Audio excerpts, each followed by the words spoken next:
के सभा के सभाध्यक्ष महोदय, जनसुराज पार्टी के बैनर तले इस पार्टी के मंच पर मंचासीन वर्तमान सभा के सरताज हमारे पार्टी के जिला अध्यक्ष जोगेंद्र सिंह जी, नूर आलम जी, अभिषेक बाबू और तमाम महिला मंडल के महानुभाव, आज पार्टी की ओर से मैं आप सबों का हार्दिक अभिनंदन वंदन नमन करता हूं। जहां तक रह गई पार्टी के संगठन की बात कही जा रही है और इसमें हम देख रहे हैं कि कुछ कार्यकर्ता अपने आप को उपेक्षित समझ रहे हैं कि हम छोटा हैं, बड़े हैं। तो मेरे समझ से मेरा एक मशवरा होगा कि कोई भी साथी हमारा अपने आप को छोटा ना समझे। एक कहावत कही जाती है और यह चर्चा भी होता है, यथार्थ में हम लोग देखते भी हैं कि जो आज छोटा है कल वही बड़ा होता है। यह प्रकृति का शाश्वत नियम है। तो मैं चाहूंगा कि आत्मबल बना करके रखें और नामकरण से कोई बड़ा नहीं हो जाता है। यदि नामकरण से बड़ा होना होता तो सभी लोग अपने अपने बच्चों को बड़े बड़े नाम रख देते और बड़ा हो जाता। तो नाम से नहीं, अपने कर्मों से बड़ा होगा जाता है।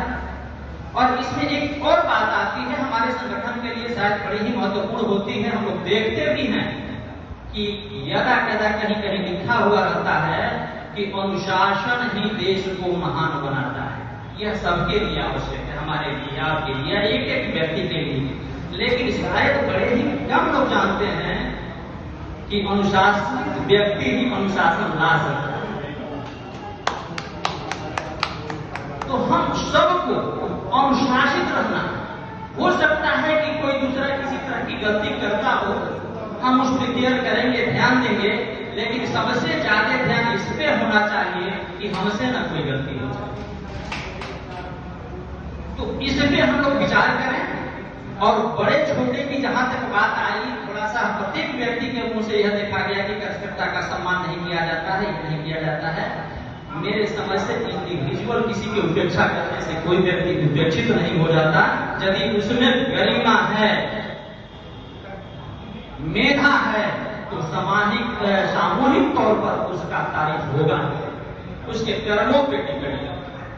और बड़े और छोटे की बात कही जाती है तो मेरे समझ से तो यही होता है कि बड़ा वही होता है जिसमें छोटका बन जाए, छोटका समा जाए। और छोटका यदि बाहर हो जाए तो बड़ा होगा ही नहीं।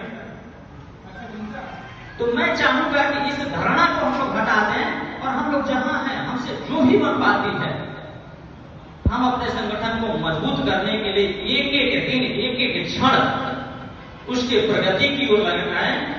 उसमें अपनी तन्मयता को रखें, अपने जज्बा को रखें और विश्वास रखिए यदि इस जज्बा के साथ हम सब काम करेंगे तो निश्चित आने वाले आसन चुनाव में आपकी पार्टी अव्वल रहेगी ही रहेगी।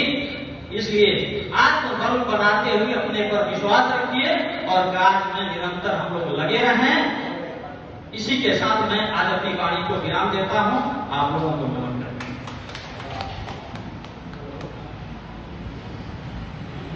धन्यवाद।